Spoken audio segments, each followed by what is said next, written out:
On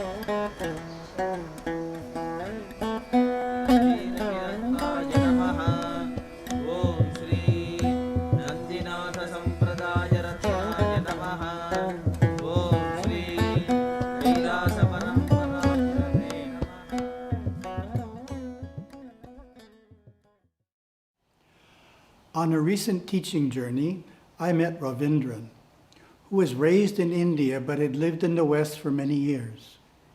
He was openly grappling with lingering questions about beliefs he learned while growing up. He shared that Hindus in his region feared that if they didn't regularly and properly propitiate the deities of their village, the gods and goddesses would be upset, and this would cause negative events in their life. Thus they were kept busy appeasing a multiplicity of deities that had been worshipped for generations. The premise of this type of worship is fear, specifically that if we lapse in our ritual obligations, we will be punished or we will suffer in some way. I assured Ravindran that the great gods of Hinduism do not live in a consciousness of wrath, hurtfulness, judgment, retaliation, or pettiness.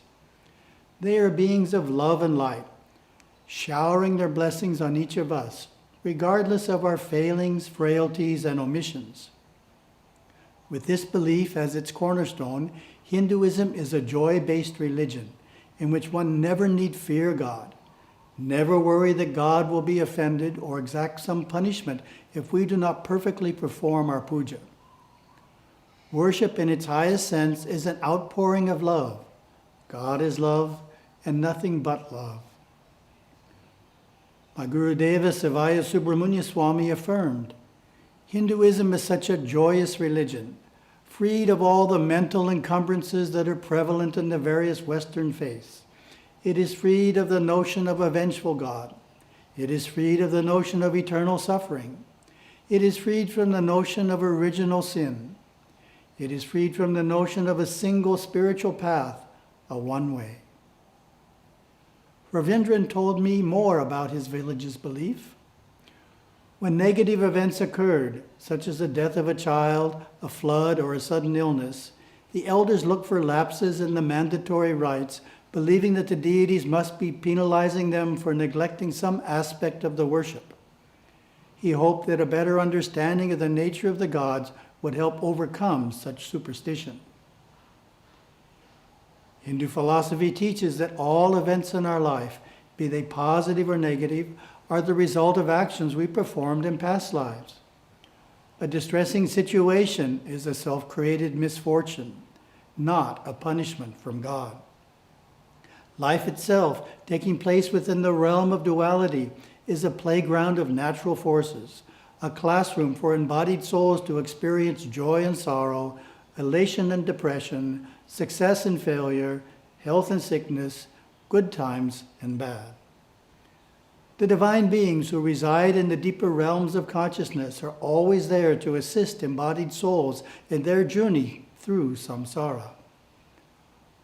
Puja rituals are performed not to propitiate them or mollify their wrath, but to adore them and invoke their blessings and guidance.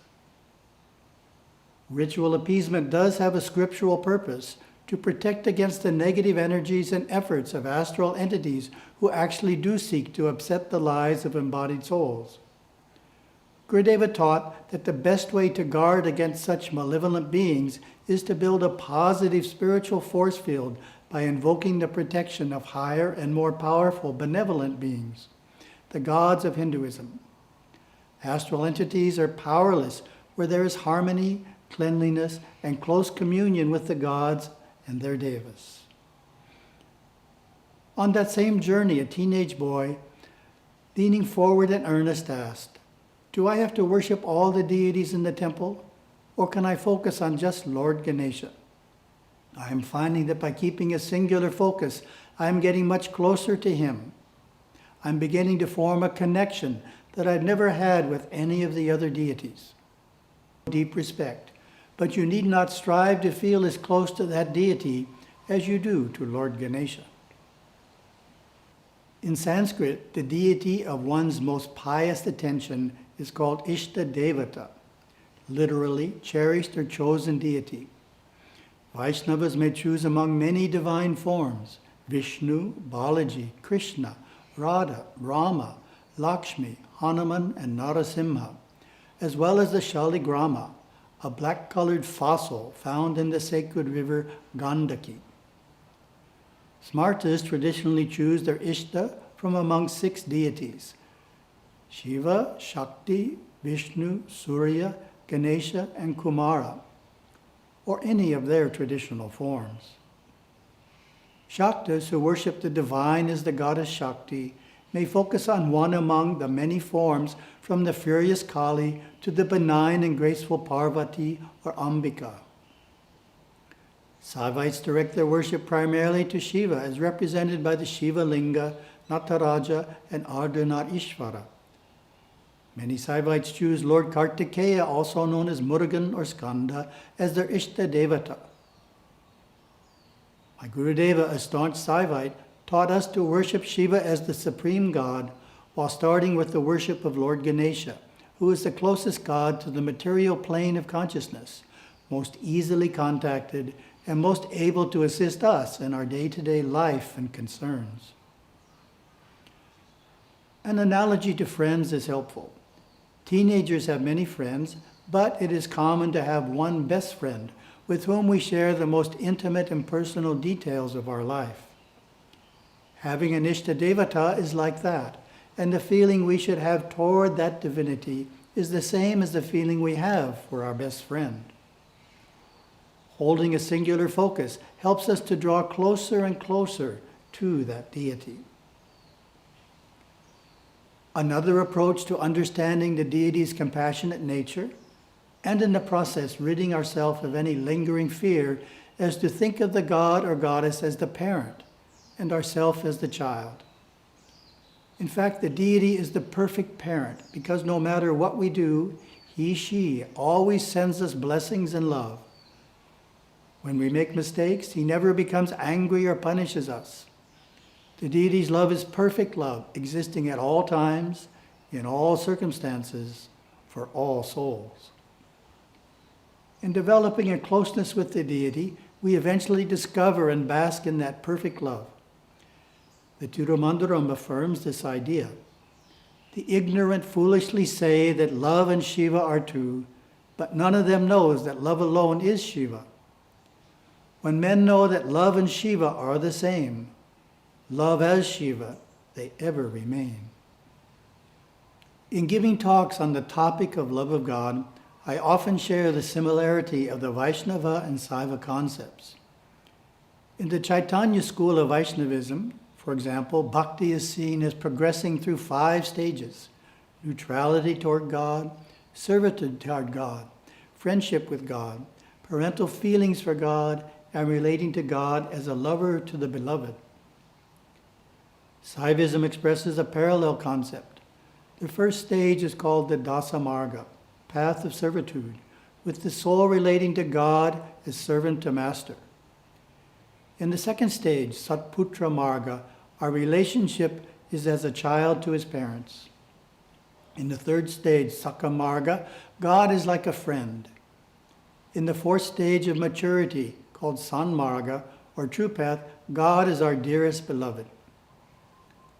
Both denominations emphasize the souls coming ever closer to God in stages that begin with bhakti yoga, which leads the devotee to an intense love of God.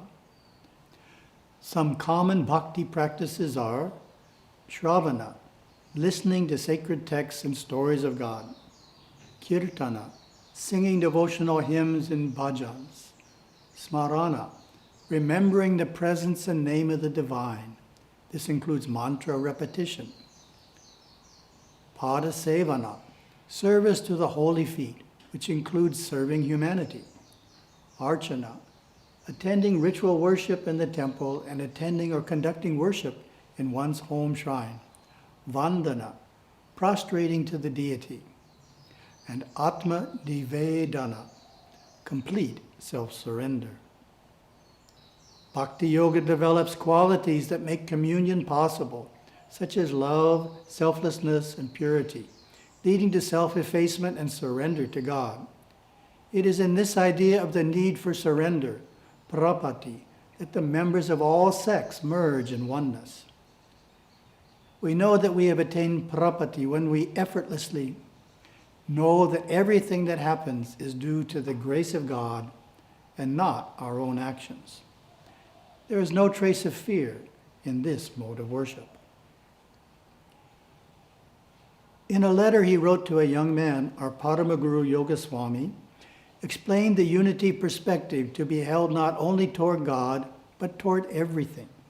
He wrote, "I am with you, and you are with me. There is no distance between us. I am you. You are I. What is there to fear? Look, I exist as you. Then what must you do?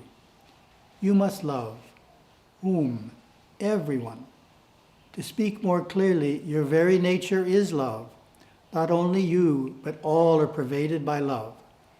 But there is no all, for you alone exist. All are you."